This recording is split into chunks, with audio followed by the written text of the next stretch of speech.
Next berikutnya, perhatikan langkah PBL berikut. Memonitor keaktifan dan perkembangan proyek, mengorganisasikan peserta didik untuk belajar, membimbing penyelidikan individu maupun kelompok, orientasi peserta didik pada masalah, menganalisis dan mengevaluasi proses pemecahan masalah, mengembangkan dan menyajikan hasil karya dan pertanyaan mendasar. Yang ditanyakan adalah urutan langkah problem based learning. Nah, teman-teman, nanti meskipun problem based learning itu hanya 5 atau 6 langkah ya, tapi di situ nanti akan diberikan langkah yang lebih dari itu sebagai pengecoh, itu intinya ya. Jadi teman-teman harus bisa membedakan mana itu langkah problem based learning, project based learning, kemudian discovery learning, inquiry learning, scientific. Itu yang paling penting karena di situ yang paling keluar banyak yaitu kemarin gitu ya. Jadi teman-teman harus hafal. Oke. Jadi ini model pembelajaran problem based learning itu sebenarnya ada 6 langkah ya, tapi biasanya teman-teman itu menulisnya 5 langkah karena menguji hasil itu ikut dalam mengembangkan dan menyajikan hasil karya. Ya, yang menguji hasil itu ya teman-teman, langkah kerjanya itu ya, itu biasanya ikut di mengembangkan dan menyajikan hasil karya. Jadi ada 5 langkah. Orientasi peserta didik pada masalah, mengorganisasikan siswa atau peserta didik untuk belajar, membimbing penyelidikan individu maupun kelompok, kemudian mengembangkan dan menyajikan hasil karya. Yang terakhir adalah menganalisis dan mengevaluasi proses pemecahan masalah. Teman-teman juga harus perlu memahami nanti ada soal juga tentang aktivitas guru selama problem based learning, kemudian aktivitas siswa atau peserta didik selama problem based learning gitu ya. Jadi teman-teman harus benar-benar memahami ini. Saya buatkan khusus untuk teman-teman ya. Kita juga sering belajar ini ketika sebelum tes kemarin ya. Jadi teman-teman saya kira harusnya ini bukan menjadi masalah gitu ya. Oke, berarti kita urutkan gitu ya. Yang pertama ini orientasi pada masalah gitu ya. Kalau pertanyaan mendasar itu ikutnya di project based learning gitu ya. Ini nomor 2, kemudian nomor 3-nya di sini, nomor 4-nya ini, kemudian nomor 5-nya ini gitu ya. Jadi kalau kita urutkan ya 4, 2, 3, 6, 5. Jadi ini ya 4, 2, 3, 6, 5. Next berikutnya, Pak Kusno membelajarkan KD menganalisis laju fotosintesis pada tumbuhan hijau. Kegiatan peserta didik mengamati tayangan PowerPoint materi tentang proses fotosintesis, dilanjutkan tanya jawab. Kemudian peserta didik diminta melakukan percobaan, mengumpulkan bahan yang diperlukan, mencatat dalam tabel pengamatan, melakukan interpretasi hasil percobaan, dan meminta peserta didik mempresentasikan hasil percobaan di depan kelas. Itu narasinya seperti itu teman-teman ya gitu. Kemudian pertanyaannya adalah pembelajaran yang dilakukan oleh Pak Kusno dikatakan pembelajaran saintifik. Nah itu yang menjadi kata kuncinya, itu saintifik ya. Yang di atas itu masih agak kabur gitu ya istilahnya ya. Tapi teman-teman kalau sudah memahami masing-masing sintaks pembelajaran itu bukan menjadi suatu masalah gitu ya. Dikatakan pembelajaran saintifik karena apakah? Dimulai dari orientasi masalah, membagi kelompok, membimbing percobaan, menyajikan hasil dan evaluasi. Kalau orientasi masalah, membagi kelompok, membimbing percobaan, menyajikan hasil dan evaluasi itu langkah-langkahnya bukan saintifik, tapi itu langkah-langkahnya dari inquiry learning gitu ya. Discovery juga sama ya, tapi kalau percobaan itu pasti inquiry learning. Ya, kalau discovery bukan percobaan tapi menyajikan hasil karya gitu ya. Kemudian yang B, dimulai dari pembelajaran rangsangan awal, stimulus ya, identifikasi masalah, mengumpulkan data, mengolah data, menguji. Ini pasti discovery learning ya. Ada stimulus, ada identifikasi masalah, pengumpulan data, mengolah data, menguji hasil, itu discovery.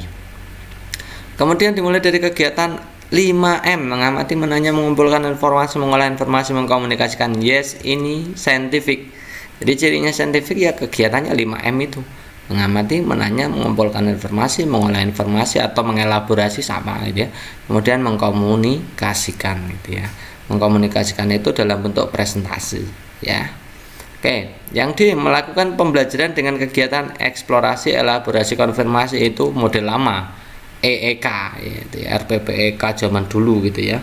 Kemudian pembelajaran dengan pertanyaan mendasar. Pertanyaan mendasar itu miliknya project based learning. Menyusun hipotesis itu miliknya discovery learning. Mengumpulkan data, mengolah data, membuktikan, menyajikan itu discovery learning gitu ya. Jadi kalau ini berarti campuran gitu ya, PJBL dan juga discovery gitu ya. Jadi yang saintifik yang mana ya? Tentu saja yang opsi C.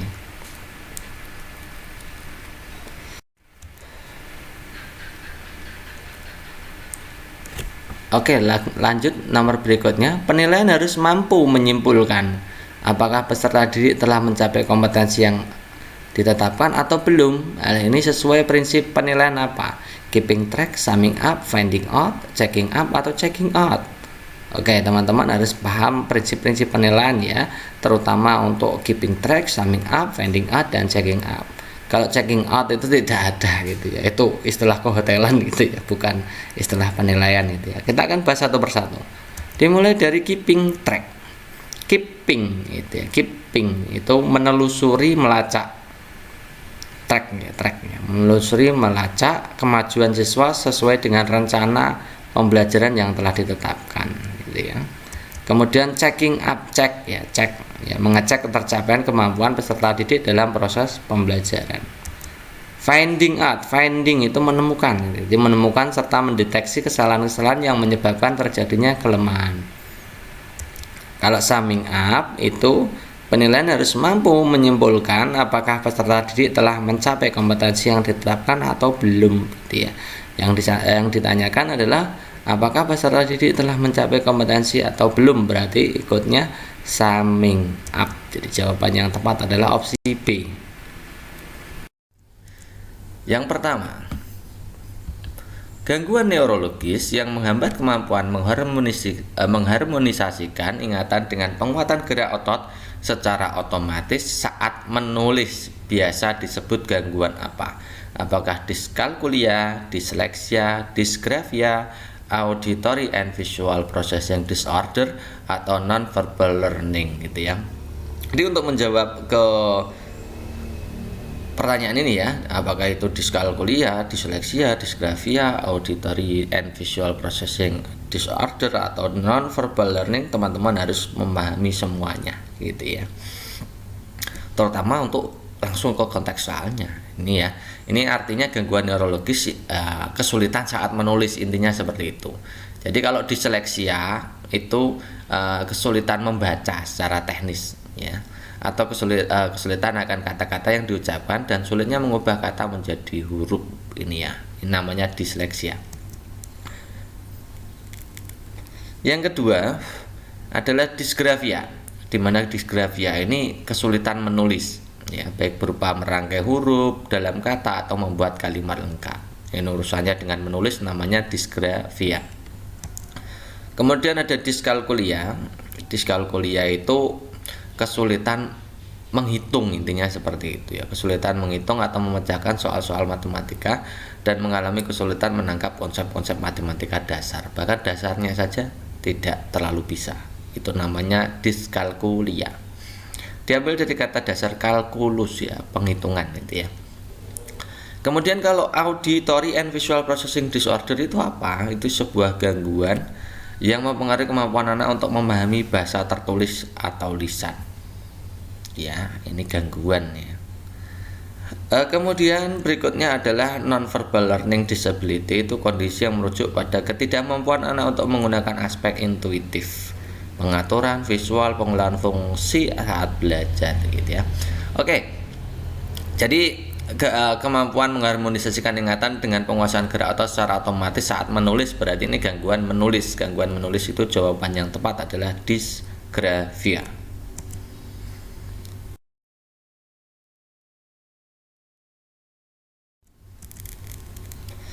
Hal yang dapat dilakukan guru untuk menangani peserta didik yang didiagnosa mengalami disleksia. Tadi disleksia adalah kemampuan kesulitan membaca gitu ya. Oke, kita akan lihat opsi pilihan gandanya. Menyanyikan lagu dan menempel poster abjad angka, kemudian menjiplak atau menulis di atas bentuk huruf yang sudah disediakan secara terus-menerus untuk membantu anak memiliki kebiasaan yang baik dalam menulis setiap huruf. Setiap kata ditulis dalam huruf balok, lalu huruf balok tersebut dihubungkan dengan garis menggunakan pensil warna, lalu anak mencoba menelusuri huruf utama dan garis sambungnya. Kemudian yang D itu memberi contoh materi dengan hal-hal yang konkret. Kemudian yang E itu belajar angka dengan menggunakan warna atau animasi menarik. Jadi ini pertanyaannya unik ya. Unik artinya apa? Pilihan gandanya juga teman-teman dilihat di situ, pilihan gandanya juga mengisyaratkan bahwa teman-teman itu harus membedakan antara diskalkulia, disgrafia, dan disleksia gitu ya. Lalu bagaimana cara menanganinya? Oke, yang ditanyakan adalah disleksia. Langsung kita fokus ke disleksia ya. Jadi hal yang dilakukan guru untuk peserta didik disleksia, artinya kesusahan membaca, itu kira-kira apa yang dilakukan? Yang pertama, lakukan kebiasaan membaca secara rutin gitu ya. Yang kedua, buat pelajaran lebih menarik gitu ya, terutama untuk membaca ini ya. Kemudian yang ketiga, bisa menggunakan menyanyikan lagu dan menempel poster abjad angka. Yang keempat, memberi anak waktu untuk beristirahat. Jadi orang disleksia itu kalau membaca itu sebentar saja sudah capeknya minta ampun, itu anak disleksia gitu ya. Jadi kita harus bersabar ketika mengajari peserta didik yang terindikasi mengalami disleksia. Berarti harus sedikit-sedikit diberi waktu jeda istirahat dulu, kemudian kita mulai lagi. Oke ya. Jadi jawaban yang tepat yang mana? Kalau menyanyikan lagu dan menempel poster abjad angka tadi, ini masuknya disleksia ya. Menjiplak menulis ya, ini kalau menjiplak menulis otomatis ini disgrafia. Kemudian setiap kata ditulis dalam huruf balok, ini hubungannya dengan menulis juga, ini disgrafia. Contoh materi yang konkret, nah, ini artinya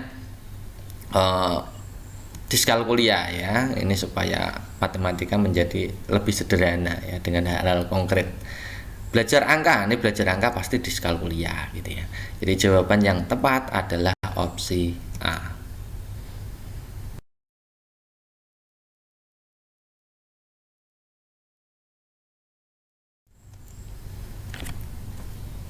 Next berikutnya, perhatikan langkah-langkah berikut. Peserta didik dilatih memegang pensil atau ballpoint dengan benar.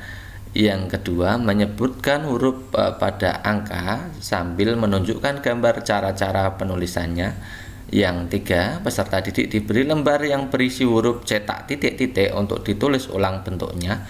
Yang keempat, latihan mencoret-coret bebas seperti garis tegak, miring, mendatar. Yang kelima, mencoba menelusuri huruf utama dan garis sambung. Kemudian yang keenam, menjimplak tulisan cetak tipis. Setiap kata ditulis dalam huruf balok, lalu huruf balok tersebut dihubungkan dengan garis menggunakan pensil. Nah, langkah-langkah dalam mengajarkan peserta didik dalam menulis. Nah, ini kata-katanya adalah menulis. Berarti ini condongnya ke disgrafia ya. Jadi ya, bagaimana cara mengajari anak dengan kesulitan menulis ya. Oke, kita akan lihat ya. Jadi yang pertama, ini peserta didik dilatih pegang pensil dulu. Nah, memegang dulu, kemudian mencoret bebas seperti anak-anak TK itu loh teman-teman. Anak TK itu kan biasanya cara pertama itu memegang pensil yang benar dulu. Ya, kemudian baru ya, mencoret bebas, misalkan tegak, miring, mendatar, itu ditulis dulu. Kemudian langkah ketiganya itu yang ini teman-teman ya. Langkah tiganya menjuplak tulisan cetak tipis. Jadi dijiplak, ada tulisan cetak tipis, disuruh menebali gitu aja dulu. Kemudian menyebutkan huruf pada anak sambil menunjukkan gambar cara menuliskannya. Yang kelima ini nih, peserta didik diberi lembar berisikan huruf, namun cetaknya tidak lagi cetak tipis penuh, tapi cetak tipis dan titik-titik ya, putus-putus gitu ya. Yang keenam adalah setiap kata ditulis huruf balok, lalu huruf balok tersebut dihubungkan dengan garis menggunakan pensil warna. Nah, yang ketujuh terakhir adalah mencoba menelusuri huruf utama dan garis sambungnya. Itu nomor 7 terakhir gitu ya. Jadi jawaban yang benar itu adalah nomor 1, 4, kemudian 6, kemudian 2, 1, 4, 6, 2, kemudian 3, kemudian 7, dan terakhir 5. Yang ini yang benar.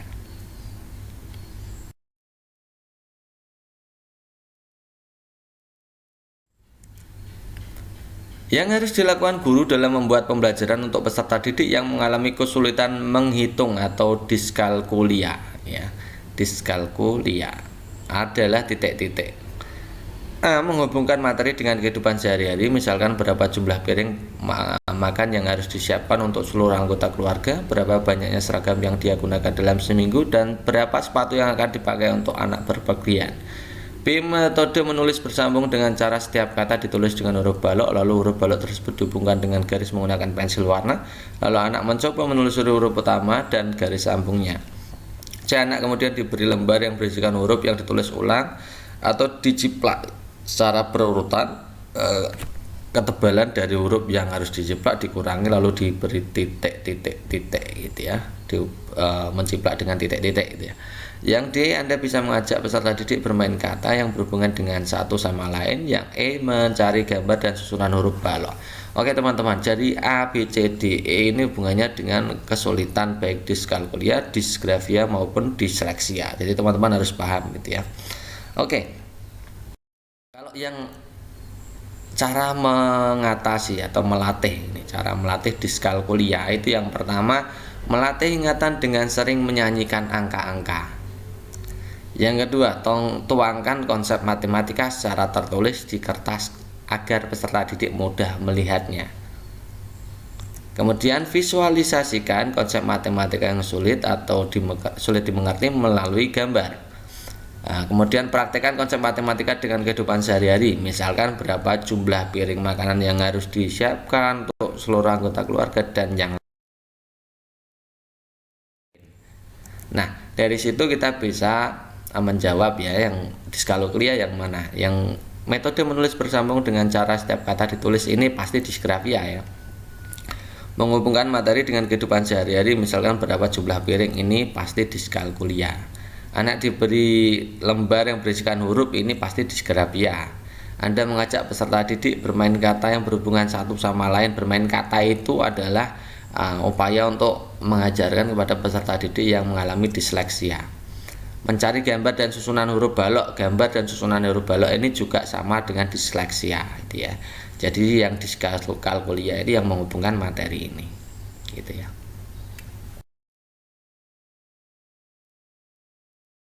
Oke, next berikutnya, perhatikan hal berikut: abstrak, latar belakang, manfaat PTK, sumber penelitian. Kemudian siklus 1, siklus 2, refleksi rekomendasi, kemudian tujuan proses dan hasil proyek, kemudian waktu pelaksanaan dan bagaimana prosedurnya. Oke, urutan bagaimana cara penulisan PTK yang benar. Ini yang keempat, ini beliaunya yang curhat itu lupa ya teman-teman ya. Jadi kita bahasnya, kita anggap saja di situ ada waktu pelaksanaan dan bagaimana prosedurnya gitu ya. Nanti teman-teman bisa memahami sendiri lewat penjelasan gitu ya. Jadi untuk menjawab soal ini teman-teman harus tahu skema prosedur pelaksanaan PTK gitu ya. Format PTK itu seperti apa. Itu menunjukkan urutan waktunya seperti itu. Pertama, itu ada bagian pembuka PTK. Ya. Abstrak, kata pengantar, daftar isi, daftar tabel, daftar gambar, daftar lampiran. Kemudian di bagian isi ada bagian pendahuluan, itu ada latar belakangnya, rumusan masalahnya, ada tujuan dan manfaat. Ya, bab 2-nya ada pembahasan teori, kerangka berpikir dan hipotesis gitu ya.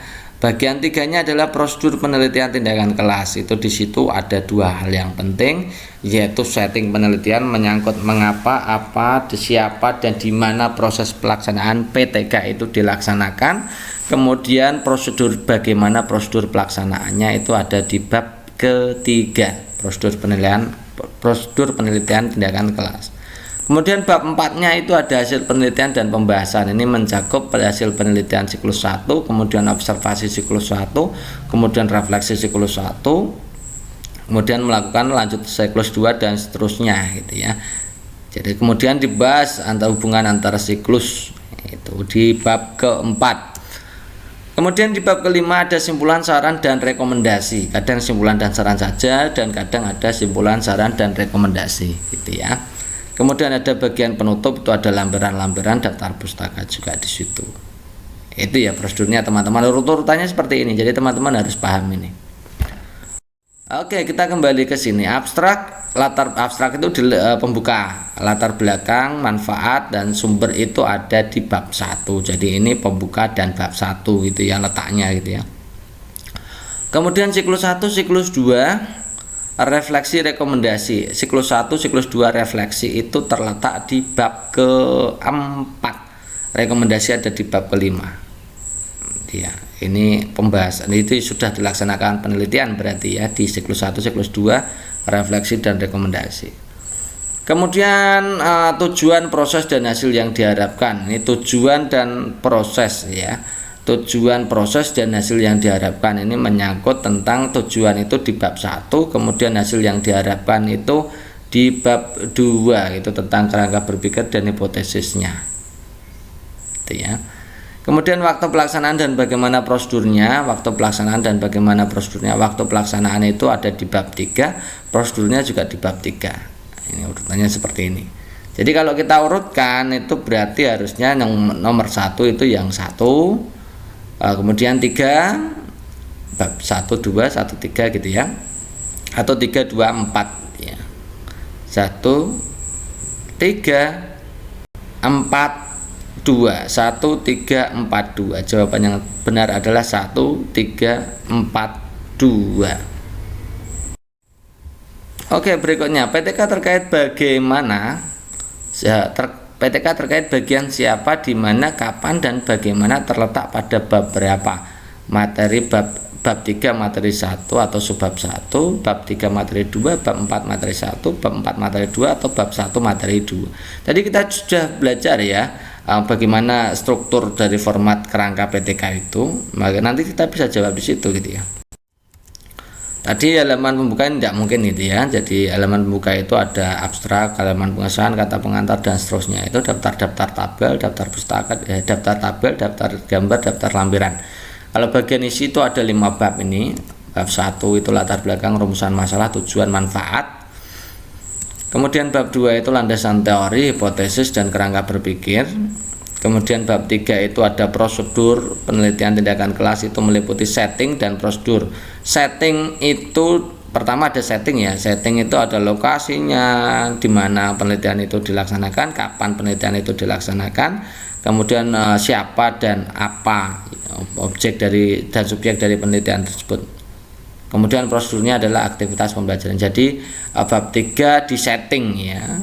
Jadi bab 3 di bagian 1, kemudian bab 4-nya hasil penelitian itu siklus 1, siklus 2 observasi refleksi, bagian kelima simpulan saran rekomendasi, kemudian ada bagian penutup. Tadi kita sudah bahas.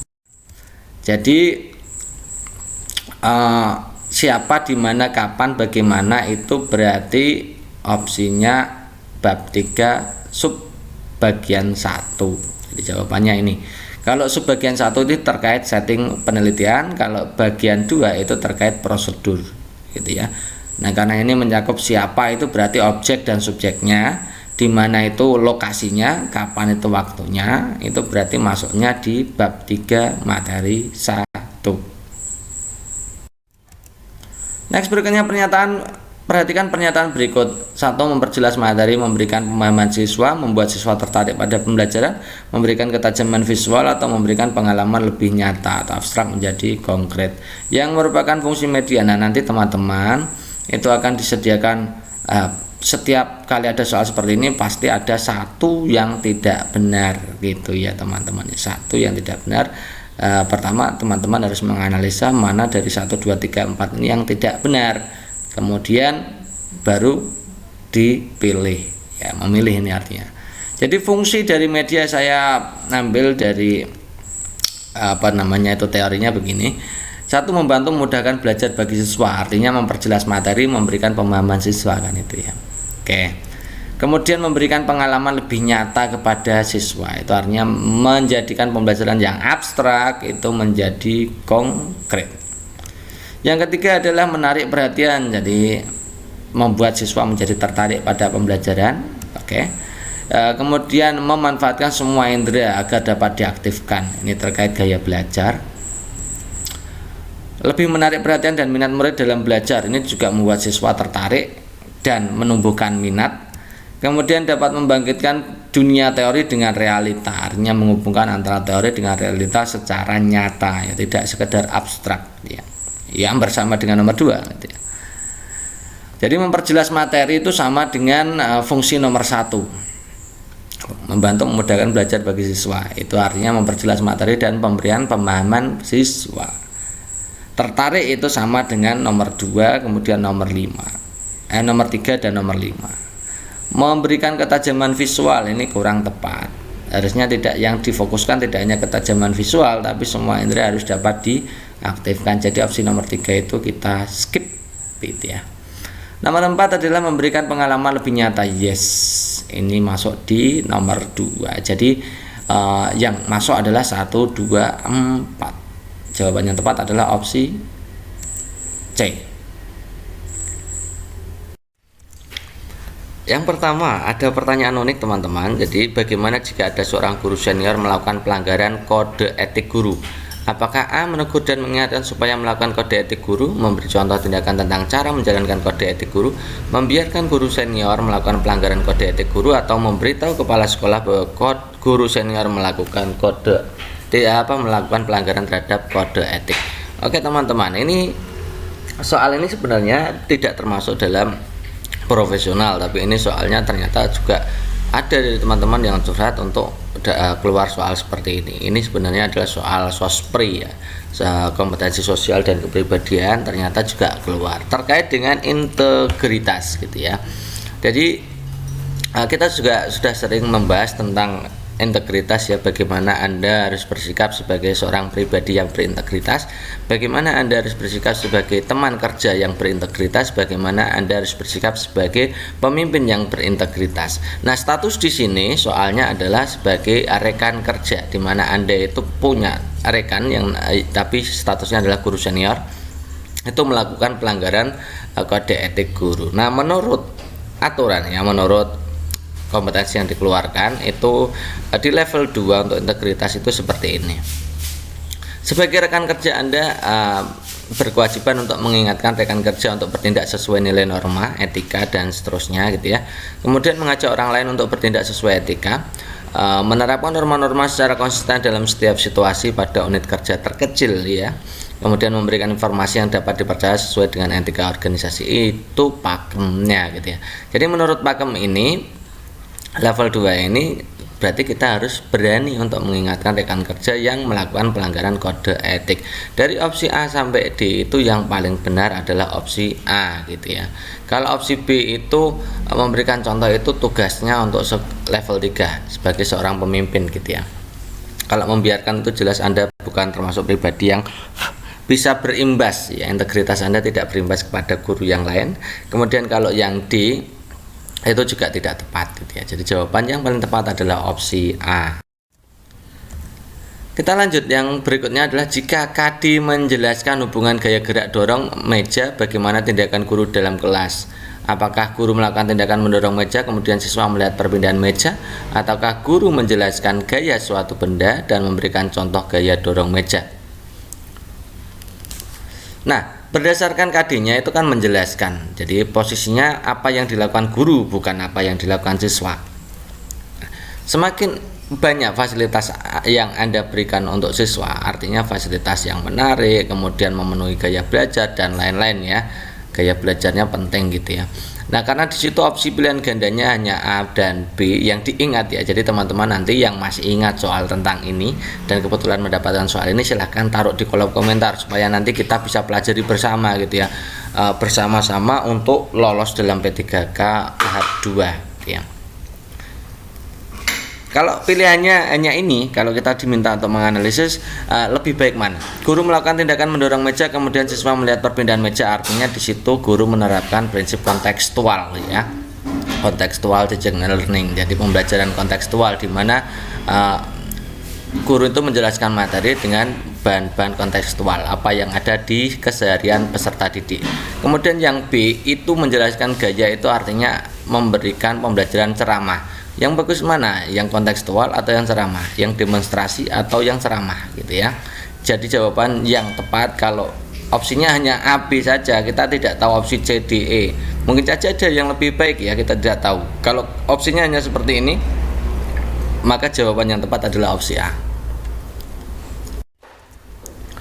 Yang ketiga, seorang guru akan memberikan materi kepada anak yang mengalami disgrafia. Nah, teman-teman juga perlu tahu bahwa disgrafia itu adalah kesulitan menulis gitu ya. Kalau disleksia kesulitan membaca, kalau diskalkulia itu kesulitan menghitung. Cara yang benar adalah apakah memberikan teks tertulis dan siswa diminta menyalinnya, membuat diskusi kelas sehingga siswa bisa mengutarakan pendapat, membuat video visual dan siswa mendengarkannya, kemudian melakukan latihan membaca secara rutin. Oke, karena di sini adalah kesulitan menulis, kita harus pahami dulu ya macam-macam dari kesulitan belajar siswa. Yang pertama adalah disleksia. Disleksia itu kesulitan anak dalam membaca, intinya membaca itu sulit gitu ya. Kemudian kalau disgrafia itu kesulitan menulis. Kemudian kalau diskalkulia itu kesulitan menghitung. Jadi anak-anak itu sulit sekali untuk memecahkan masalah matematika, mengalami kesulitan dalam menangkap konsep matematika, bahkan huruf saja angka saja agak sulit bagi mereka gitu ya. Kemudian ada yang keempat itu ada auditory and visual processing disorder. Ini gangguan sensorik yang mempengaruhi kemampuan anak untuk memahami bahasa tulis maupun lisan. Tertulis itu susah, lisan juga susah. Ya. Yang terakhir adalah non-verbal learning disability, itu dimana kondisi ini merujuk pada ketidakmampuan anak untuk menggunakan aspek intuitif. Ya, biasanya pengaturan, visual, pengolahan fungsi saat belajar. Nah, kalau kita lihat dari opsi A sampai D, kita tidak tahu opsi D-nya ya, opsi E-nya ya.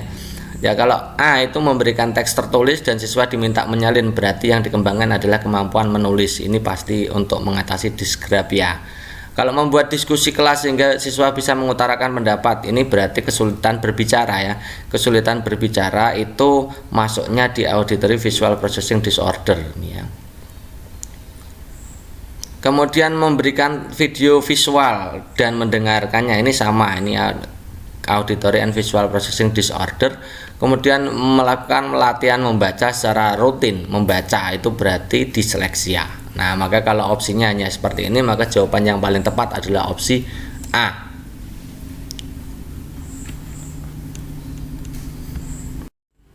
Next, berikutnya, apa yang dilakukan guru jika peserta didik sudah diremedi namun tetap tidak bisa tuntas KKM? Apakah selesai pembelajaran memberikan angkat ke siswa, melakukan observasi kelas, melakukan wawancara dan bertanya ke siswa apa yang menjadi kesulitannya. Nah, pada kasus ini itu sudah mengalami remedial ya, sudah diremedi tapi juga tidak bisa tuntas juga gitu ya. Maka langkah yang paling tepat adalah kita harus mendiagnosa kira-kira kesulitannya di sebelah mana gitu ya. Jadi setelah proses remedi kalau gagal ya didiagnosa dulu kesulitannya di sebelah mana, nanti baru diperbaiki. Nah, untuk melihat kesulitannya, untuk mengetahui kesulitan dari siswa, maka kita bisa melakukan dengan berbagai cara gitu ya.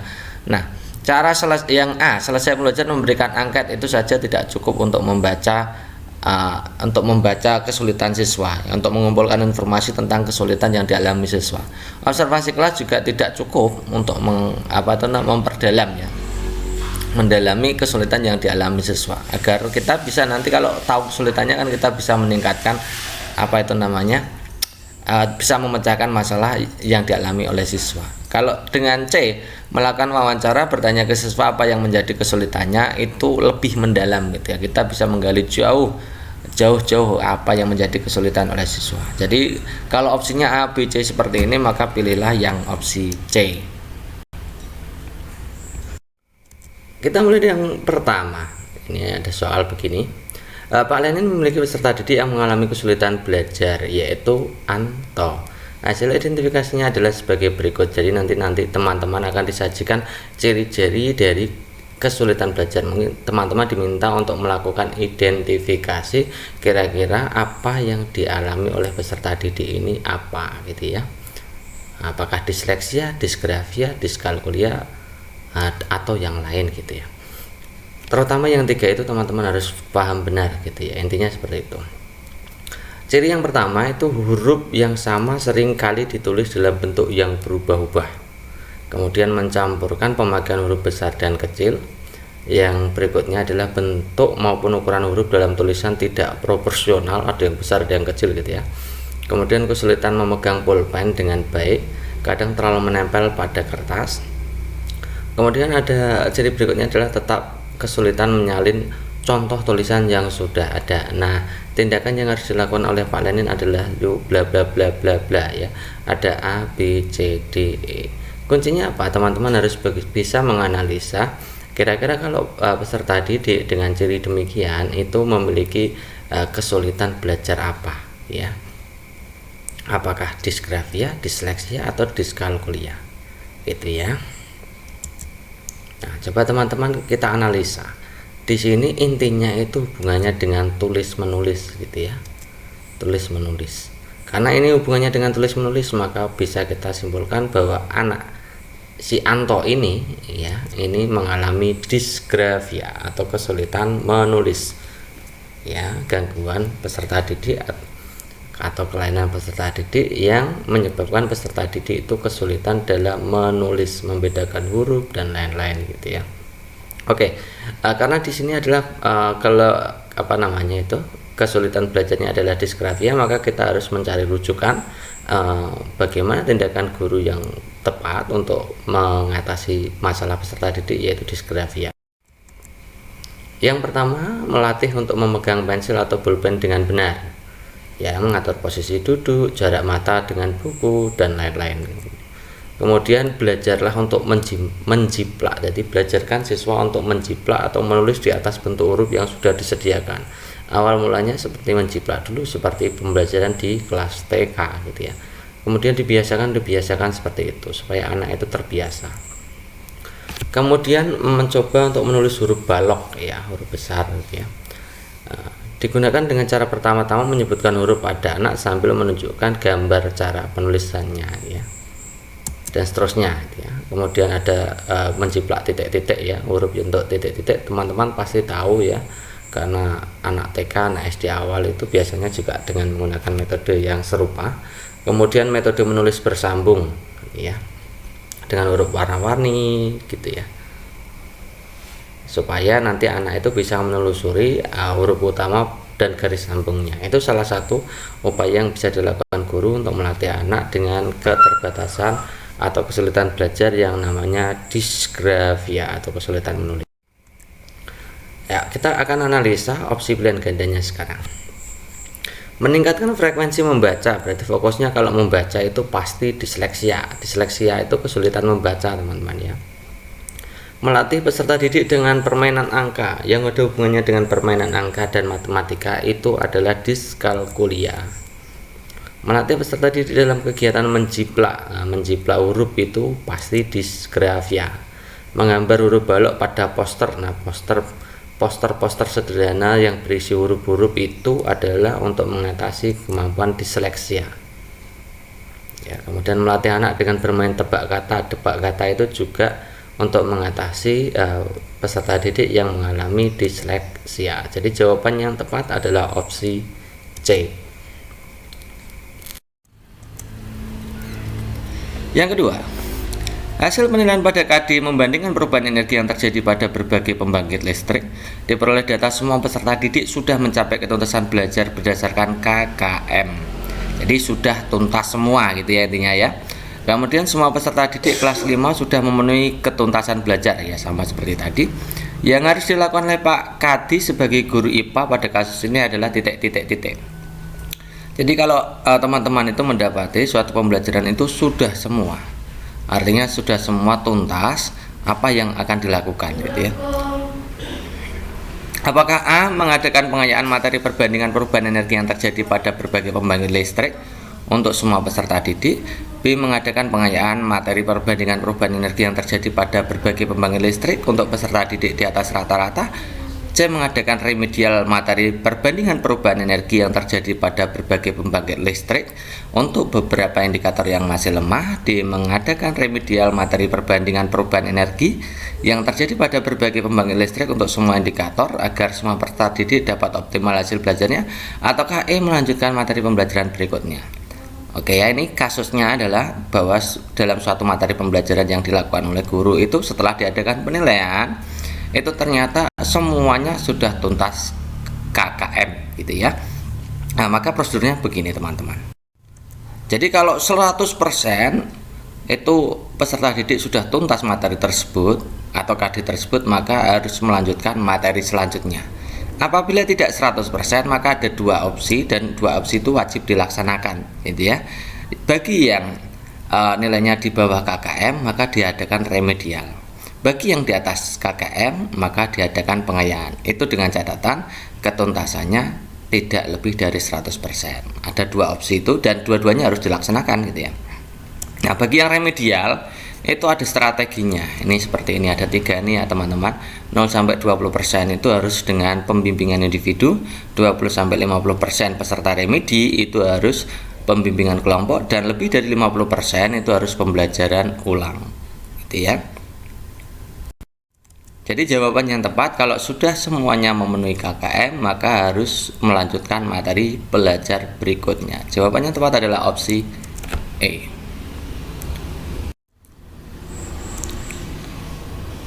Nah, ini tentang pertanyaan dari teman-teman, diminta untuk membahas kerucut Edgar-Deal ya, Edgar-Deal. Sampel soalnya seperti ini dari teman-teman yang sudah curhat. Ini implikasi teori Edgar-Deal pada pembelajaran untuk meningkatkan hasil pembelajaran pada KD Proklamasi Kemerdekaan. Ya.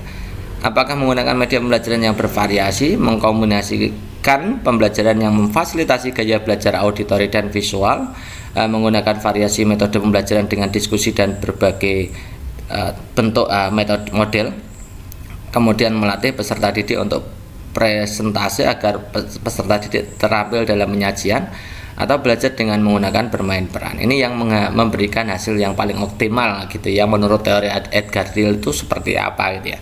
Nah, maka teman-teman harus melihat kerucut Edgar-Deal dulu gitu ya, seperti ini kerucutnya. Jadi kalau anak-anak itu hanya diajari dengan cara membaca gitu ya, membaca materi, maka itu hanya 10% yang diserap oleh anak, yang diingat oleh anak. 10% itu sedikit sekali ya. Kemudian kalau diajari dengan ditambah lagi dengan mendengarkan, itu sampai ke 20%. Jadi membaca dan juga mendengarkan, maka sampai 20%. Kemudian juga membaca, mendengarkan, kemudian ditambahi dengan melihat gambar, diagram, lihat video, lihat demonstrasi, itu pakai media dan demonstrasi, maka sampai ke 30% teman-teman. Jadi penggunaan media itu juga penting gitu ya. Nah, penggunaan media itu sampai 30% daya serap siswanya.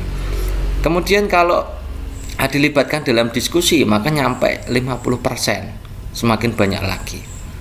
Kemudian kalau pembelajarannya ditambahi lagi dengan presentasi atau menyajikan ya, maka sampai ke 70%.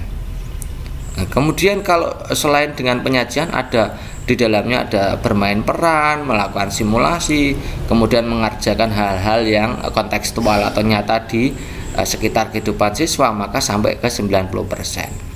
Nah, dalam arti kalau verbal itu sampai 30%, 20%, kalau visual sampai 30%, kalau terlibat itu diskusi presentasi itu sampai ke 50-70%, kalau ikut berbuat baik bermain peran, melakukan simulasi, mengerjakan halnya nyata, itu sampai di 90%. Itu intinya dari kerucut Edgar-Deal. Jadi daya serap siswa itu tergantung apa yang kita sajikan gitu ya. Jawabannya seperti itu. Maka kalau kita lihat opsi pilihan gandanya, kalau menggunakan media tadi hanya 30%, gaya belajar auditori visual itu berarti tentang media gitu ya, juga 30%, metode belajar diskusi itu berarti sampai 50%, presentasi itu 70%, maka yang paling berat, yang paling banyak diingat oleh siswa adalah bermain peran. Jadi jawaban yang tepat adalah opsi E. Pertanyaan pertama, itu guru mengajarin ya, terus anak-anak mengulang secara bersama-sama dengan guru apa yang diucapkan guru. Itu metode apa? Artinya meniru teman-teman, meniru apa yang diucapkan oleh guru, kemudian diulang-ulang gitu ya. Itu sebenarnya adalah teorinya Bandura ya, namanya teori adalah teori modeling. Artinya unsur pembelajaran utama itu perhatian dan peniruan ya, meniru apa yang dikatakan guru, meniru tindakan guru dan lain-lain ya. Tingkah laku model boleh dipelajari melalui bahasa, teladan, nilai, dan lain-lain gitu ya. pelajar meniru suatu kemampuan dari kecakapan yang didemonstrasikan guru sebagai model. Jadi teman-teman juga sudah belajar tentang teori Bandura gitu ya.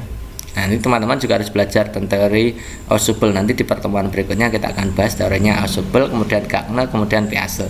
Yang kemarin banyak ditanyakan dan juga teori Maslow juga keluar kemarinnya. Tapi belum kita bahas di sini gitu ya. Jadi kalau guru mengajari anak dengan cara anak diminta untuk menirukan apa yang diucapkan guru secara berulang-ulang, intinya seperti itu, maka itu teorinya namanya teori modeling yang dikemukakan oleh Bandura gitu ya. Kita mulai dari yang pertama, tindakan yang dilakukan guru untuk menumbuhkan kasih sayang antara guru dan peserta didik berdasarkan teori Maslow adalah titik-titik. Apakah A.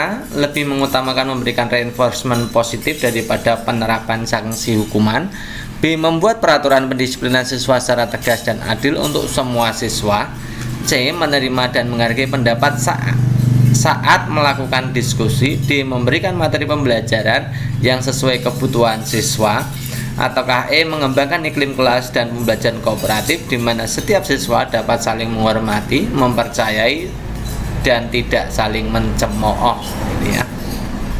Oke, untuk menjawab soal ini teman-teman harus memahami konsep teorinya Maslow. Jadi teorinya Maslow itu seperti apa? Nah, ini teori Maslow. Ini teori kebutuhan dasar gitu ya, teman-teman ya. Jadi Maslow itu dalam piramida Maslow itu jadi kebutuhan manusia itu berjenjang dari yang awal hierarki ya, dari yang paling dasar dulu adalah kebutuhan fisiologi, kemudian baru rasa aman, kemudian kasih sayang, kemudian penghargaan, yang paling tinggi adalah aktualisasi diri. Nah, untuk setiap jenjang, misalkan jenjang rasa aman itu tidak akan terpenuhi kalau kebutuhan fisiologinya belum terpenuhi. Jadi semakin ke atas dasarnya harus ada dulu gitu ya. Seseorang tidak akan pernah untuk membutuhkan kasih sayang kalau rasa aman tidak dipenuhi gitu, intinya seperti itu. Bagaimana nanti penerapannya dalam proses pembelajaran, silakan teman-teman simak videonya lengkapnya seperti apa.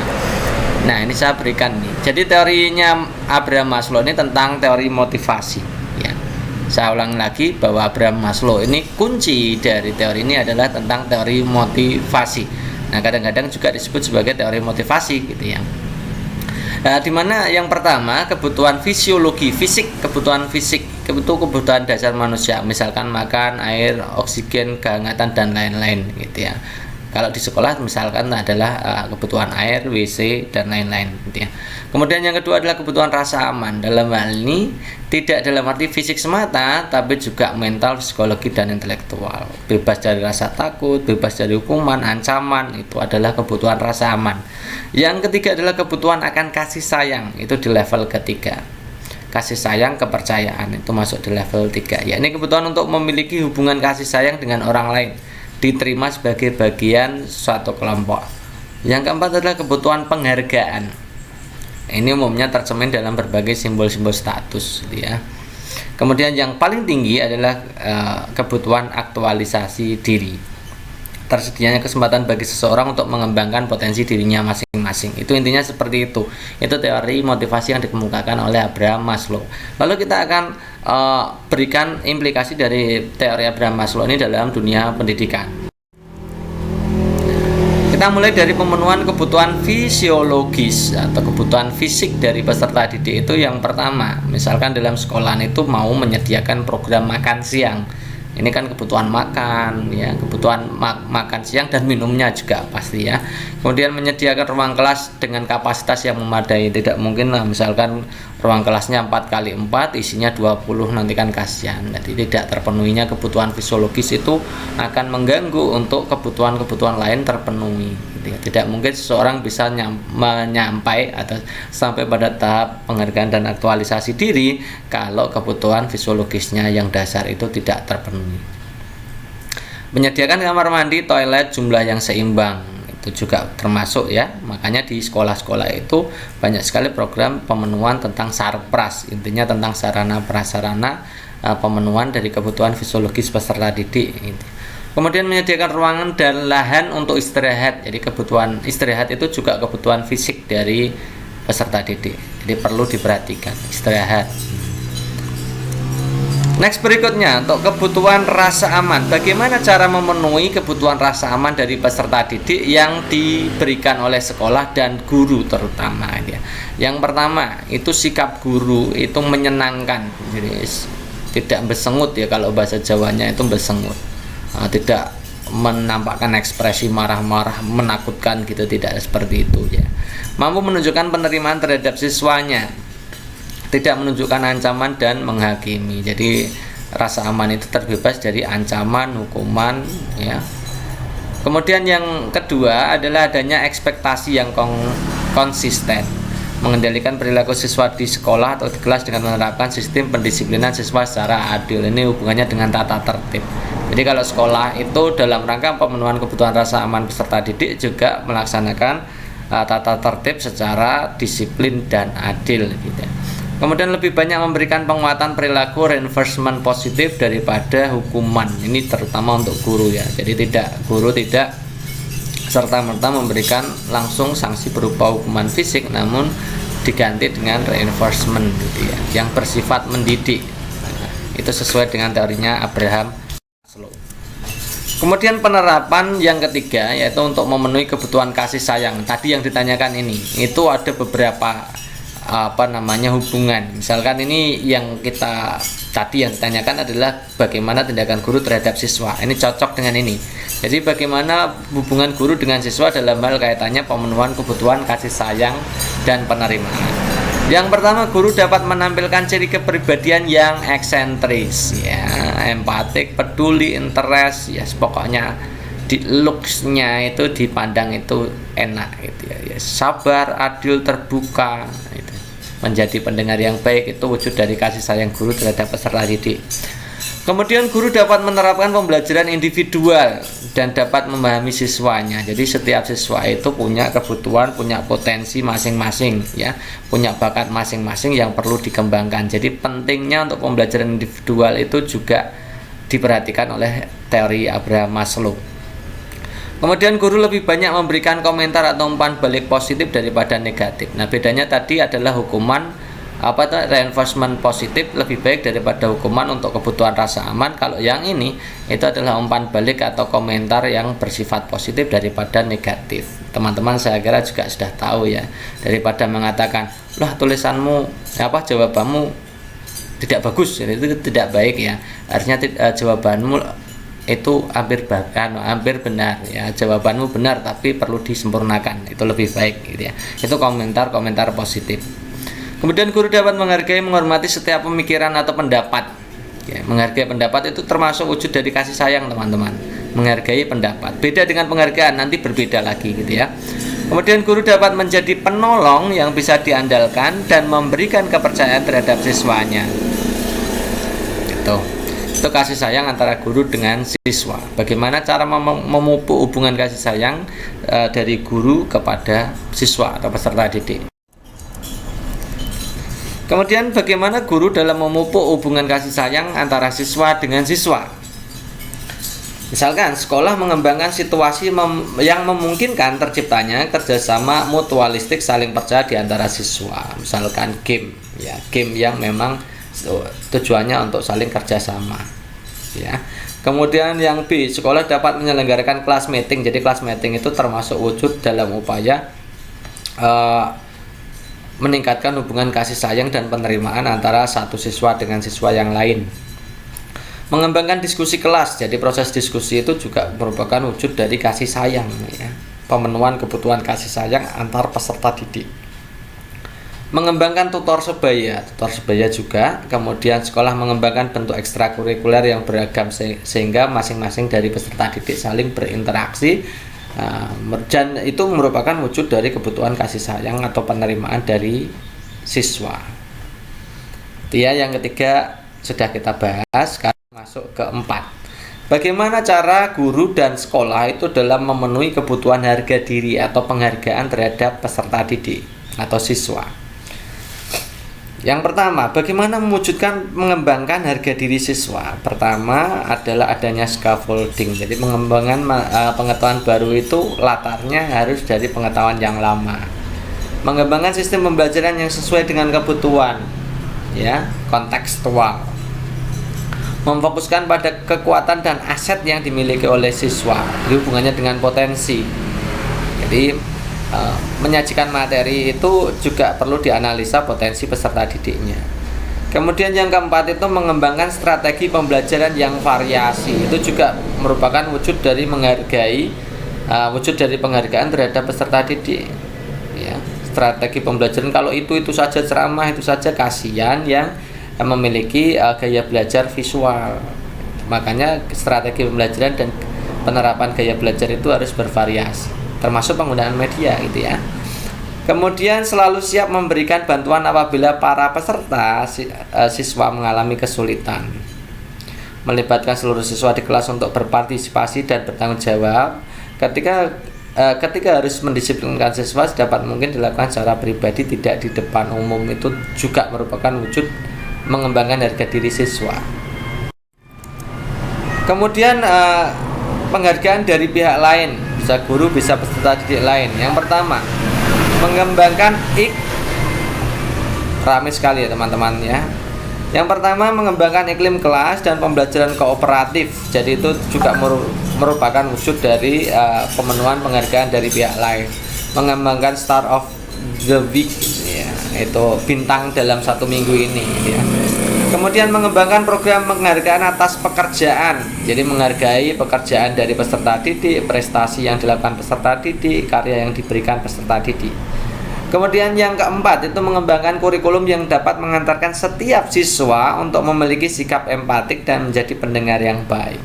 Yang kelima, berusaha melibatkan para peserta dalam setiap pengambilan keputusan. Itu merupakan wujud dari penghargaan dari pihak lain. Kemudian penghargaan juga dapat dilakukan dalam hal pengetahuan dan pemahaman. Misalkan memberikan kesempatan pada peserta atau siswa untuk mengeksplorasi bidang-bidang yang ingin diketahuinya sesuai potensinya tadi. Menyediakan pembelajaran yang memberikan tantangan intelektual, ya, misalkan discovery dan inquiry learning. Kemudian menyediakan topik-topik pembelajaran dengan sudut pandang yang beragam, ya, menyediakan kesempatan pada peserta atau peserta didik atau siswa untuk berpikir filosofis dan diskusi. Kemudian penghargaan juga dapat dilakukan dalam hal estetik. Misalkan menata ruang kelas rapi dan menarik, itu juga merupakan wujud dari penghargaan. Berbeda dengan fisiologi ya. Kalau fisiologi tadi adalah misalkan luas. Kalau fisiologi itu misalkan luas ruangan dengan kapasitasnya. Itu jelas kebutuhan setiap siswa itu untuk longgar gitu ya. Kalau menata rapi itu kan kebutuhan estetis. Menempelkan hal yang menarik di ruangan itu juga merupakan penerapan teorinya ya. Ruangan dicat ya, memelihara sarpras, ruangan yang bersih wangi, taman, itu juga merupakan wujud yang dilakukan sekolah dalam rangka untuk mengembangkan penghargaan terhadap peserta didik. Yang terakhir atau yang tertinggi adalah pemenuhan kebutuhan aktualisasi diri ya, pengembangan diri. Memberikan kesempatan pada peserta didik untuk melakukan hal yang terbaik apa yang ingin dilakukannya. Memberikan kebebasan peserta didik untuk menggali, menjelajahi kemampuan dan potensi yang dimilikinya. Misalkan orang yang suka gambar ya jangan dipaksa terus untuk menuliskan gitu ya. Jadi ada kesempatan untuk atau peserta didik yang suka gambar untuk diberikan pembelajaran menggambar. Jadi dia bisa mengaktualisasikan dirinya lewat gambar. Menciptakan pembelajaran yang bermakna dikaitkan dengan kehidupan nyata ya, kontekstual gitu. Perencanaan proses pembelajaran yang melibatkan aktivitas metakognitif siswa itu juga merupakan wujud dari itu. Maslow ya. Nah, melibatkan siswa dalam proyek dan kegiatan self ekspresif dan kreatif. Jadi kreativitas itu masuk dalam aktualisasi diri. Nah, dari situ kita bisa menjawab ya. Saya sudah berikan materinya panjang sekali seperti itu. Silakan teman-teman itu pahami ya. Tidak hanya dihafalkan tapi juga dipahami sehingga nanti kalau ada pertanyaan bisa menjawab. Oke. Kita kembali ke soal tindakan yang dilakukan guru untuk menumbuhkan kasih sayang. Jadi kasih sayang gitu ya. Yang A, lebih mengutamakan memberikan reinforcement positif daripada penegakan sanksi hukuman. Kalau ada hubungannya dengan hukuman itu berarti tentang rasa aman. Ya, berarti bukan ya. Itu bukan kasih sayang tapi rasa aman. Membuat peraturan pendisiplinan ini juga hubungannya dengan hukuman ya. Disiplin, hukuman, sanksi itu juga pasti rasa aman gitu ya. Menerima menghargai pendapat. Nah, penghargaan pendapat itu termasuk wujud kasih sayang. Jadi ini kasih sayang. Memberikan materi pembelajaran yang sesuai kebutuhan siswa, ini penghargaan. Mengembangkan iklim kelas yang kooperatif, ini juga wujud dari penghargaan. Menghormati, mempercayai, tidak mencemooh, gitu ya. Jadi jawaban yang tepat adalah opsi C. Jadi teman-teman, untuk soal Maslow ini banyak sekali ya, tidak hanya satu tipe, banyak sekali. Saya berikan satu saja simulasinya. Jadi teman-teman silakan teman-teman itu selain menghafalkan juga memahami itu tadi, gitu ya, supaya nanti bisa menjawab soal dengan tepat. Berikutnya yang merupakan kebutuhan penghargaan pada peserta didik berdasarkan teori Maslow. Jadi teman-teman tadi juga sudah belajar Maslow ya. Sekarang adalah yang merupakan bagian-bagian dari kebutuhan ya, bagian dari kebutuhan fisiologis, rasa aman, kemudian kasih sayang, kemudian penghargaan, dan yang terakhir aktualisasi diri. Ini contoh-contohnya seperti apa gitu ya. Kita lihat opsi A, cinta dan persahabatan. B, kebutuhan kreativitas. C, tersedianya sarana prasarana pokok sekolah. Yang D, rasa percaya diri. Yang E, keamanan dan kebebasan dari rasa takut dan ancaman. Oke, tadi kita sudah membahas ya tentang kelima kategori atau hierarki dari teorinya Abraham Maslow. Ini tadi ya. Kalau fisiologis tadi misalkan jenis kelamin, tempat tidur, air, istirahat, itu, makanan dan lain-lain. Kalau keamanan tadi bebas dari rasa takut, keamanan tubuh, kesehatan, ya, hukuman, ancaman itu masuk di keamanan. Kalau cinta dan kasih sayang, ya, cinta dan kasih sayang atau milik dan cinta ini ya. Tadi adalah persahabatan, kekeluargaan, dan macam-macam tadi kita sudah bahas ya.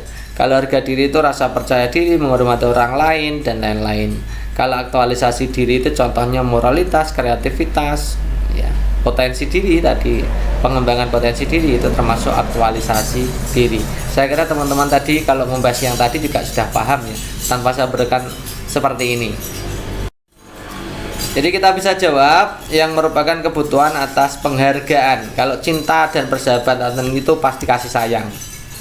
Kalau kebutuhan kreativitas itu pasti aktualisasi diri. Tersedianya sarana prasarana pokok misalkan WC, ruang kelas dan lain-lain itu fisiologis.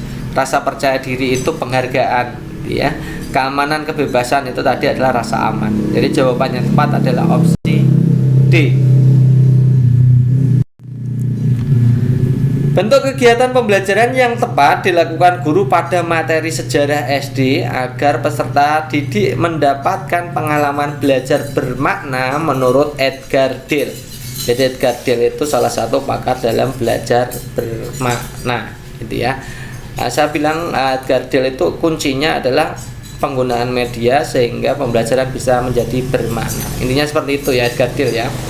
Jadi yang bermakna itu tidak hanya di Ausubel tapi Edgar Dale juga. Tapi Edgar Dale itu mementingkan tentang penggunaan media dan simulasinya, media dan pengalaman belajarnya, gitu ya. Jadi saya ulangi lagi bahwa Edgar Dale itu yang menjadi kuncinya adalah teori tentang pengalaman, media dan pengalaman. Kalau teori Abraham Maslow itu tentang motivasi, kalau Edgar Dale tentang pengalaman dan media, gitu ya. Yang A kita lihat opsi A. Tadi apa tadi pertanyaannya? Bentuk kegiatan pembelajaran yang tepat dilakukan guru materi sejarah, gitu ya. Apakah A meminta peserta didik menonton televisi tentang tempat-tempat sejarah? B mengajak peserta didik menonton pameran museum? C meminta peserta didik membaca buku di perpustakaan untuk menggali materi sejarah yang diajarkan? D mengajak peserta didik melakukan dharma wisata ke tempat-tempat bersejarah? Yang E menggunakan media gambar yang menarik tentang tempat-tempat bersejarah. Kalau teman-teman tidak memahami bagaimana struktur pembelajaran atau struktur media dan pengalaman belajar menurut Edgar Dale, maka teman-teman akan dibikin pusing dengan soal seperti ini, ya. Oke, kita akan bahas tentang Edgar Dale. Nih, nggak kelihatan ya. Ini gambarnya nggak kelihatan. Saya bacakan saja nanti sambil didengarkan. Jadi yang pertama itu baca, artinya membaca itu ya. Membaca itu di level yang paling atas, artinya yang paling sedikit, yang atas itu paling sedikit ya. Yang paling sedikit diingat, itu yang membaca itu hanya 10%. Jadi kalau kita memberikan pembelajaran kepada siswa dengan hanya membaca buku, membaca materi, maka yang masuk dalam otak siswa atau dalam pengetahuan siswa itu hanya 10%, ya. Kemudian ditambah lagi kalau kita menjelaskan. Nah, menjelaskan berarti siswa itu mendengarkan, ya. Ketika kita menjelaskan, siswa mendengarkan, maka sampai di 20%. Kemudian kita mulai menggunakan media, misalkan medianya adalah media gambar, diagram, foto, itu ya. Itu sampai ke 30%. Media lebih lagi yaitu lihat video, ya itu juga 30%, ya. Lagi, misalkan lebih meningkat lagi dengan demonstrasi, itu juga lebih memberikan keterlibatannya, ya, lebih memberikan efek yang lebih tinggi dari kemampuan siswa dalam mengingat materi, ya. Kemudian setelah demonstrasi di bawahnya adalah terlibat dengan diskusi. Jadi diskusi itu lebih baik daripada demonstrasi, lebih baik daripada hanya sekedar nonton video, sekedar melihat gambar, sekedar mendengarkan penjelasan guru atau membaca sendiri buku, ya. Diskusi itu sampai 50%. Kemudian kalau setelah diskusi ada penyajian materi, mempresentasikan, itu lebih lagi, yaitu sampai ke 70%, ya. Setelah presentasi misalkan ditambahin lagi dengan bermain peran, misalkan drama, gitu ya, bermain drama itu sampai 90%, ya, mendekati 90%. Kemudian simulasi atau melakukan kegiatan meniru langsung, gitu ya. Meniru langsung subjeknya, gitu ya. Objeknya ditiru langsung, itu masuk sampai 90%, dan itu lebih baik daripada sekedar bermain peran. Kalau bermain peran kan hanya tulisan kemudian diperankan, gitu ya. Kalau simulasi ada orangnya kemudian meniru langsung, ya. Yang paling tinggi adalah mengerjakan hal-hal yang nyata. Jadi tidak hanya mengerjakan simulasi atau tiruan, tapi juga mengerjakan hal yang nyata, memang dilakukan, ya. Memang suatu kegiatan yang dilakukan dan nyata, itu nanti akan memberikan pengalaman paling besar, ya. Jadi intinya dari atas ke bawah itu penggunaan media itu dari konkret, dari abstrak, yang paling abstrak, ya, menuju yang paling konkret, yang paling nyata. Semakin nyata pembelajaran yang kita lakukan, itu nanti memberikan efek yang diingat oleh peserta didik lebih besar. Intinya itu, ya. Ketika kita menggunakan media pembelajaran semakin konkret, ya, semakin menuju ke pengalaman nyata, itu nanti akan memberikan efek yang diingat oleh siswa atau daya serap siswanya semakin besar. Semakin abstrak atau semakin hanya melihat atau hanya mendengarkan, maka nanti semakin sedikit pula yang diterima oleh siswa atau yang diserap oleh siswa. Itu ya intinya Edgar Dale, ya. Nah, kalau kita buat jenis media abstrak ke konkret seperti ini, teman-teman. Misalkan yang pertama hanya mengajari tentang lambang kata atau verbalnya saja. Verbal dengan ucapan-ucapan, misalkan hanya mengatakan burung gitu aja, ya nanti mudah dilupakan. Kemudian lambang visual, misalkan gambar-gambar, gitu ya. Kemudian gambar tetap, rekaman, radio, itu juga lebih tinggi lagi. Kemudian ada gambar hidup, misalkan audio visual, itu TV, itu ya.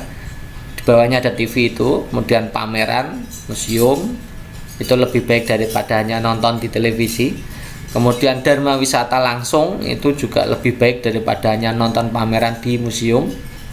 Kemudian percontohan, tindakan percontohan, pengalaman dramatisasi, ya, tadi sosiodrama tadi, ya. Pengalaman tiruan atau tadi simulasi atau tiruan. Kemudian pengalaman langsung, itu paling tinggi, ya, dari daya serapnya. Jadi dari atas ke bawah itu abstrak menuju ke konkret. Jadi semakin konkret, semakin ke bawah itu media yang kita berikan, maka akan memberikan hasil yang lebih maksimal, paling maksimal. Oke, kita kembali ke soal. Jadi mana yang nanti tujuannya? Jadi kita akan mencari tindakan atau langkah pembelajaran atau apa yang dilakukan oleh siswa yang memberikan efek yang paling tinggi. Kita lihat, ya. Meminta peserta didik nonton TV, Kemudian yang B, nonton pameran. kemudian membaca buku, ini hanya membaca ya, dharma wisata, kemudian media gambar, mana? Televisi atau pameran museum atau membaca buku, dharma wisata atau media gambar. Tentu saja jawabannya tepat ya dharma wisata. Tadi kan sudah kita berikan itu ya, tentang urut-urutan media. Contoh urutan media yang dari abstrak menuju ke konkret. Lanjutnya, tindakan yang dilakukan guru agar hasil pembelajaran yang telah dicapai siswa dapat bertahan lama dalam ingatan siswa menurut Gagner adalah titik-titik. Apakah A. merancang kemampuan yang telah dimiliki siswa untuk pembelajaran berikutnya, B. membimbing siswa saat melakukan diskusi, C. memberikan kesempatan pada siswa untuk memeriksa hasil belajar yang telah dicapainya, D. memberikan kesempatan kepada siswa untuk presentasi hasil kerja kelompok, D. meminta peserta didik melakukan praktek dan menggunakan kemampuan yang baru diberikan melalui proyek. Jadi tindakan apa yang dilakukan guru agar hasil belajar yang telah dicapai siswa itu dapat bertahan lama. Ini saya jelaskan gini ya tentang Gagner ya. Jadi Gagner itu membagi pembelajaran, langkah belajar itu ke dalam 4 fase. Semakin menyelesaikan keempat fasenya, maka hasilnya semakin bagus gitu ya. Fase atau langkah pembelajaran yang pertama itu dimulai dari langkah awalnya, yaitu penerimaan ya, penerimaan. Pada fase ini rangsang diterima oleh siswa atau seseorang yang belajar.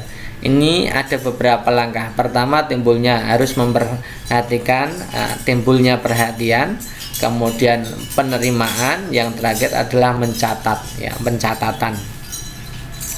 Yang kedua adalah fase penguasaan. Jadi sudah menguasai apa yang telah diberikan. Itu seseorang telah belajar atau belum ya. Pada tahap ini dapat dilihat apakah seseorang telah belajar atau belum.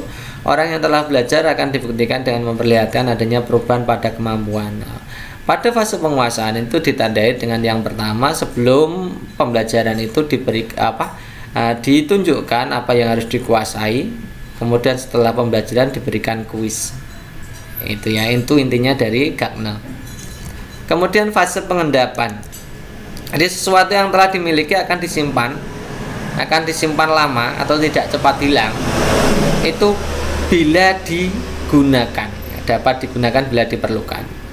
Fase ini berhubungan dengan ingatan dan kenangan. Jadi mereview kembali apa yang telah dipelajari itu termasuk bagian dari fungsi atau langkah dari pengendapan atau fase storage phase ya. Kemudian fase pengungkapan kembali atau retrieval phase ya, retrieval phase ya. Itu apa yang dipelajari, dimiliki, disimpan dalam ingatan itu dengan maksud untuk digunakan memecahkan masalah bila diperlukan. Nah, jika kita akan menggunakan apa yang disimpan, maka kita harus mengeluarkan dari tempat penyimpanannya. Itu intinya seperti itu. Jadi mengerjakan apa yang sudah kita pelajari itu. Jadi ada 4 langkah ya teman-teman. Gagner itu membagi dalam 4 langkah pembelajaran. Tahap awalnya adalah penerimaan, diberikan perhatian, kemudian diberikan pembelajaran, bimbingan ya, sehingga siswa itu dapat menguasai itu ya. Ada perubahan kemampuan ya, kemudian setelah itu diminta untuk mereview kembali ya, pengendapan agar supaya tidak hilang itu bagaimana ya, kemudian bisa mempraktekkan apa yang sudah dipelajari melalui fase pengungkapan kembali ya. Nah, ini termasuk implikasi dari pembelajaran Gagner. Saya bagi menjadi 2 kelompok. Yang kelompok atas itu adalah tahap penerimaan dan tahap kedua ya, penguasaan. Tahap penerimaan dan penguasaan itu di 1-5, yang tahap pengendapan dan tahap pengungkapan kembali di 6-9 ya. Ketika di awal itu mengontrol perhatian siswa tadi ya, di tahap fase penerimaan tadi, memberikan informasi kepada siswa mengenai hasil belajar yang diharapkan guru. Itu tadi dalam rangka untuk penguasaan tadi harus menyampaikan informasi apa yang akan dikuasai nanti setelah pembelajaran itu. Kemudian merangsang mengingatkan kembali kemampuan-kemampuan yang ada, menyajikan stimulus yang tidak bisa dipisahkan dari tugas belajar, memberikan bimbingan belajar. Yang kedua itu 6-9 tadi adalah pengendapan dan review kembali gitu ya, pengungkapan kembali. Nah, untuk tahap kedua, yang bagian kedua pengendapan dan review kembali ini untuk menjaga agar ingatan dari peserta didik itu tidak mudah hilang. Yang pertama, ketika siswa bisa menjawab pertanyaan atau salah menjawab pertanyaan atau benar menjawab pertanyaan, maka sesegera mungkin diberikan umpan balik. Itu sesuai dengan teorinya Gardner dalam rangka pengendapan tadi ya. Kemudian memberikan kesempatan pada siswa untuk memeriksa hasil belajar yang telah dicapainya. Itu juga tahap pengendapan. Diulang lagi gitu ya. Kemudian memberikan kesempatan untuk berlangsungnya transfer of learning. Jadi itu menggunakan apa yang sudah dipelajari, kemudian untuk menjelaskan ke peserta didik lain. Jadi siswa itu belajar, kemudian membelajarkan kepada peserta didik lain. Jadi itu pentingnya diskusi dan window open ya. Kalau dalam pembelajaran itu window open, saling menjelaskan di stand itu loh teman-teman. Itu merupakan wujud dari penerapan pembelajaran Gardner. Kemudian yang paling tinggi itu adalah memberikan kesempatan untuk melakukan praktek dan penggunaan kemampuan yang baru diberikan. Jadi setelah diberikan pembelajaran, sudah bisa, sudah menguasai, kemudian sudah dilakukan repetisi atau pengulangan sehingga ingatannya lebih baik. Kemudian yang paling terakhir adalah siswa diminta untuk menyelesaikan atau mempraktekkan mempraktekkan apa yang sudah dipelajari untuk menyelesaikan masalah-masalah nyata. Misalkan dalam hal pembuatan proyek, itu merupakan wujud dari memberikan kesempatan peserta didik melakukan praktek, menerapkan apa yang sudah dipelajari. Gitu ya, intinya seperti itu ya teman-teman ya. Kembali ke soal, berarti apa tindakan guru yang dilakukan agar pembelajaran yang telah dicapai siswa bertahan lama. Jadi semakin ke tahap mereview kembali, maka itu akan nanti semakin bagus gitu ya. Kita lihat yang opsi A, merangsang kemampuan siswa yang telah dimiliki untuk pembelajaran berikutnya. Tadi ini berarti tahapnya adalah tahap masih penerimaan, tahap fase penerimaan. Membimbing siswa itu tahap penguasaan ya, masih dalam tahap kedua. Memberikan kesempatan pada peserta didik atau siswa untuk memeriksa hasil belajar yang telah dicapai. Pemeriksaan hasil belajar itu tahap pengendapan ya. Kemudian memberikan kesempatan kepada siswa melakukan presentasi itu juga pengendapan. Yang terakhir adalah fase pengungkapan kembali, itu ketika siswa diminta untuk mempraktekkan apa yang sudah dipelajari untuk hal-hal yang lain, misalkan project gitu ya. Jadi jawaban yang tepat adalah opsi E. Oke, next berikutnya, kegiatan awal yang harus dilakukan oleh guru sebelum memberikan materi pembelajaran menurut teorinya Ausubel adalah titik-titik. Apakah A. Menginformasikan kompetensi yang harus dikuasai setelah melaksanakan pembelajaran, B. Memberikan motivasi peserta didik agar semangat dalam melakukan pembelajaran, C. Menginformasikan tujuan pembelajaran yang akan dilakukan, yang D. Memberikan persepsi materi dengan mengaitkan materi sebelumnya dengan yang akan dipelajari, yang E. Menyiapkan media yang menarik dan konkret agar peserta didik dapat lebih mudah memahami materi. Jadi pada kasus ini adalah penerapan teorinya Ausubel gitu ya. Oke, kita akan bahas. Jadi di dalam menerapkan teori Ausubel dalam belajar terdapat prinsip-prinsip yang harus diperhatikan teman-teman ya. Silakan teman-teman perhatikan. Yang pertama, prinsip pertama adalah pengaturan awal. Jadi di advance organizer itu yang bagian awal, itu pengaturan awal mengarahkan siswa ke materi yang akan dipelajari dengan mengaitkan siswa pada materi sebelumnya yang dapat digunakan untuk membantu guru dalam menanamkan konsep baru. Jadi harus ada keterkaitan antara materi yang akan diajarkan dengan materi yang sudah dipelajari ya di waktu sebelumnya gitu ya. Harus ada keterkaitan. Nah, itu kegiatan itu di awal pembelajaran. Nah, wujudnya adalah lewat persepsi materi dengan mengaitkan materi yang akan dipelajari dengan materi yang sebelumnya gitu ya. Kemudian di tahap 2 adanya diferensiasi progresif. Diferensiasi progresif itu apa? Nah, ini pengembangan konsep itu berlangsung paling baik jika unsur yang umum. Ini kegiatan diferensiasi progresif ini dilakukan di kegiatan inti ya teman-teman. Kalau pengaturan awal di kegiatan awal, kemudian diferensiasi progresif itu di kegiatan inti.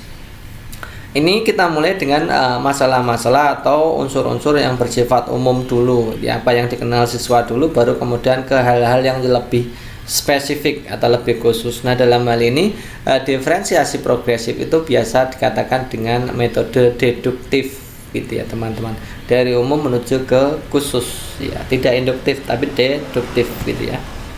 Kemudian belajar superordinat. Apa itu belajar superordinat? Selama informasi diterima dan diasosiasikan dengan konsep dalam struktur kognitif atau subsumsi ya, subsumsi ya, maka konsep tersebut tumbuh dan mengalami diferensiasi ya, saling keterkaitan gitu ya. Atau belajar superordinat dapat terjadi apabila konsep-konsep yang telah dipelajari sebelumnya atau dikenal sebagai unsur-unsur dari sebuah konsep yang lebih luas dan lebih inklusif. Kemudian penyesuaian integratif atau rekonsiliasi integratif, itu guru harus mampu memperlihatkan secara eksplisit bagaimana arti-arti baru dibandingkan atau dipertentangkan dengan arti-arti sebelumnya. Ini juga di kegiatan inti dan kegiatan akhir, ini biasanya begitu. Nah, oleh karena itu di sini yang ditanyakan adalah kegiatan awal. Kegiatan awal tadi masuk di pengaturan awal atau advanced organizer ya. Itu adalah harusnya jawaban yang tepat adalah persepsi materi ya, mengaitkan materi dengan sebelumnya dengan yang akan dipelajari. Jadi jawabannya tepat ini. Memberikan persepsi materi dengan mengaitkan materi sebelumnya dengan yang akan dipelajari. Itu ya jawabannya itu. Langkah penyajian materi, ini next soal berikutnya. Langkah penyajian materi yang sesuai dengan prinsip belajar Ausubel adalah titik-titik ya. Dalam penyajian materi itu langkah penyajiannya seperti apa? Apakah A merancang materi dari khusus menuju umum, merancang materi dari umum menuju ke lebih spesifik, yang C merancang materi kontekstual, kemudian yang D merancang materi yang mengaitkan siswa dengan berpikir induktif. Tadi kita sudah bahas ya teman-teman ya. Pada bagian inti itu perancangan materi, terutama yang bagian ini diferensiasi progresif, ini mengatakan bahwa materi atau konsep itu dirancang dari unsur-unsur yang bersifat umum atau general dulu menuju ke yang lebih spesifik. Nah, ini biasanya dikatakan dengan metode deduktif. Tadi kita sudah mengatakan itu ya. Nah, ini saya berikan prinsip teori Ausubel yang lain ya. Ini tentang proses belajar akan terjadi jika seseorang mampu mengasimilasi pengetahuan yang telah dimilikinya dengan pengetahuan baru. Tadi di pendahuluan sudah. Proses belajar akan terjadi melalui tahap-tahap memperhatikan stimulus, ya, memahami makna stimulus, menyimpan, menggunakan informasi yang telah dipelajari atau dipahami. Siswa lebih ditekankan pada berpikir deduktif. Jadi kesimpulannya adalah prinsip belajar deduktif dari umum menuju spesifik. Jadi jawaban yang tepat adalah opsi B.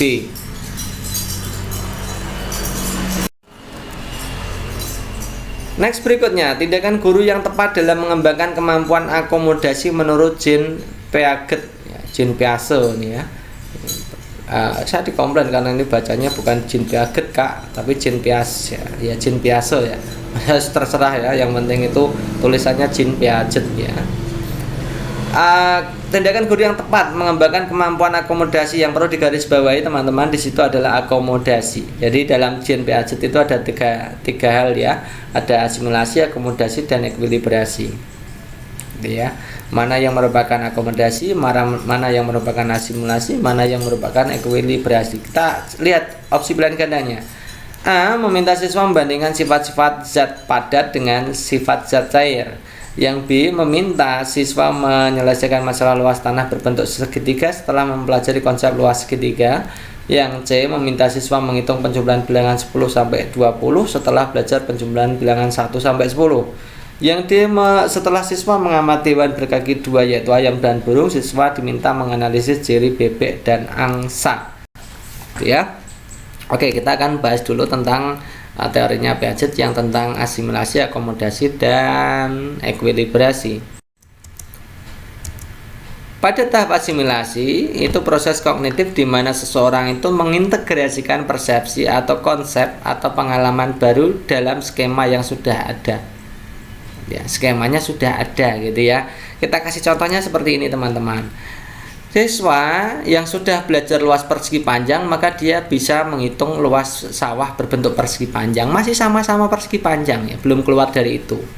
Jadi konsep yang sudah dipahami kan luas persegi panjang. Kemudian siswa diminta untuk mengerjakan soal-soal tentang luas sawah berbentuk persegi panjang gitu ya. Itu masih dalam satu konteks ya. Sama-sama persegi panjang. Itu intinya seperti itu di asimilasi gitu ya. Misalkan siswa mengerjakan luas segitiga sudah bisa, maka kita bisa meningkatkan untuk kepada siswa untuk menghitung luas tanah atau luas karton berbentuk segitiga itu ya, itu asimilasi. Kalau akomodasi berbeda teman-teman. Kalau akomodasi itu ada pembentukan skema baru ya, skema lamanya digunakan untuk membentuk skema baru gitu ya, atau memodifikasi skema yang sudah ada sehingga cocok dengan skema baru gitu ya. Bagaimana contohnya? Ini kalau tidak pakai contoh tidak paham ya. Misalkan begini, siswa menguasai luas persegi panjang. Nah, kemudian guru memberikan pembelajaran luas lingkaran dengan pendekatan persegi panjang ya. Jadi persegi panjangnya tetap kita pakai untuk menghitung luas lingkaran ya. Luas lingkaran dengan pendekatan persegi panjang. Akhirnya siswa bisa menguasai luas lingkaran dengan pendekatan persegi panjang gitu ya. Jadi sudah mengalami lintas materi. Kalau yang asimilasi kan tidak. Misalkan luas persegi panjang menghitung luas tanah persegi panjang, sama-sama persegi panjangnya, itu baru tahap asimilasi. Kalau akomodasi terjadi penyesuaian ya. Bisa luas persegi panjang, siswa diarahkan untuk belajar tentang luas lingkaran dengan apa yang sudah dikuasai tadi, luas persegi panjang gitu ya. Bisa menggunakan luas segitiga juga. Itu adalah proses akomodasi. Nah, kalau asimilasi dan akomodasi itu berjalan secara seimbang, maka itu dinamakan ekuilibrasi. Artinya ekuilibrasi itu dapat membuat seseorang itu menyatukan pengalaman luar dan struktur dalam kognitifnya. Ya, apa yang sudah diketahui dengan pengalaman luarnya ternyata dijadikan satu. Dipadukan, itu namanya ekuilibrasi. Kita tidak berikan contoh untuk ekuilibrasi karena itu contohnya nanti ya hubungannya dengan asimilasi dan akomodasi secara langsung gitu ya. Jadi tidak perlu. Jadi yang biasanya ditanyakan adalah tentang contoh asimilasi dan contoh akomodasi. Jadi kita bisa jawab nih ya, yang mengembangkan kemampuan akomodasi siswa. Kita lihat ya, meminta siswa membandingkan sifat zat padat, sifat zat cair. Ini sifat zat padat, sifat zat cair, ini kan berbeda. Nah, karena ini materinya berbeda, ini pasti merupakan penyesuaian dengan struktur kognitif baru, maka ini namanya akomodasi. Ya. Meminta siswa menyelesaikan luas tanah berbentuk segitiga setelah mempelajari konsep segitiga. Ini masih segitiga sama segitiganya, berarti menyesuaikan konsep yang sudah ada. Mengerjakan atau melaksanakan konsep yang sudah ada, itu pasti asimilasi. Menghitung penjumlahan 10 sampai 20 setelah belajar 1 sampai 10 masih dalam hal penjumlahan. Cuma ditingkatkan lagi, itu pasti masih proses asimilasi. Gitu ya. Setelah siswa mengamati hewan berkaki dua, ayam burung. Ini ayam burung, hewan berkaki dua. Siswa diminta menganalisis ciri bebek angsa. Ini ciri bebek angsa juga berkaki dua, sama-sama berkaki dua. Pasti ini adalah asimilasi. Itu ya. Jadi teman-teman bisa membedakan proses akomodasi dan proses asimilasi. Jawaban yang tepat adalah opsi. Siswa ketika ditanya berapa hasil 10 ditambah 30 ternyata tidak bisa menjawab. Namun ketika diminta untuk menjumlahkan 10 lidi dan 30 lidi ternyata mereka bisa menjawab, yaitu 40 lidi. Menurut Piaget atau Piase, tahapan perkembangan siswa tersebut adalah titik-titik. Apakah di sensomotorik, operasional konkret, operasional formal, pra-operasional atau pra-konvensional. Oke, kita akan lihat. Jadi ini tentang teorinya Piase ya, Piase. Jadi Piase itu selain membagi tadi ya 3, akomodasi, asimilasi, dan ekuilibrasi tentang proses kognitif, Piase juga membagi tahap-tahap perkembangan kognitif menjadi 4 bagian, yaitu tahap awal, ini tahap bayi sampai ke menuju balita, itu tahap sensori motorik. Ini tindakan yang dilakukan selangkah demi selangkah. Ini biasanya tentang koordinasi indera, melihat, mendengar, ya merangkak, berjalan, itu tahap sensomotorik, itu tahap ketika bayi menuju ke balita. Kemudian tahap 2 sampai 7 tahun ini masuk ke balita ya. Balita 2 sampai 7 tahun atau 8 tahun tapi umumnya 2 sampai 7 tahun gitu ya. Ini tahapnya praoperasional, belum ke operasional. Praoperasional. Ini biasanya sudah bisa menggunakan bahasa simbol ya. Tahapnya masih menggunakan simbol. Menulis huruf ini juga sudah bisa sebenarnya. Menulis ya, sekedar mencoret-coret ya, mencoret-coret itu tahapnya praoperasional.